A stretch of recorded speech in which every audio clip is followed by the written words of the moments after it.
In this video, I'm going to show you how to join the official Prizepicks Discord. So the first thing you want to do is you want to go to the top left and select on the three bars just like so. Then you want to go ahead and scroll down until you see this option that does say Discord group. So let's go ahead and press on that. Now it is going to go ahead and automatically open up the Discord application for us. However, if you don't have Discord already downloaded on your device, then it is going to ask you to download Discord. So please make sure to go ahead and download it and make sure that you also do have an account as well.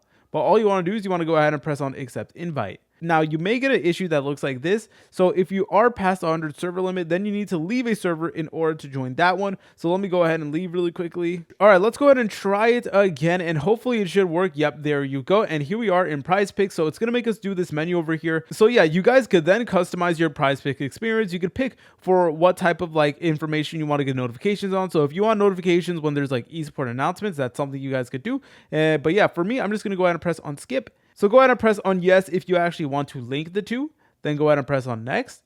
And then go ahead and press on yes one more time. Then go ahead and press on next. And then all you want to do is you want to go ahead and just scroll down, press on agree and finish. And then there you go. It will now actually start loading you into Prizepicks. And here we are. So yeah, from here we can go ahead and start chatting with people. We can go ahead and look at all the different information and news and stuff like that. But if you guys found this video helpful, make sure to leave a like and subscribe. I'll see you in the next tutorial.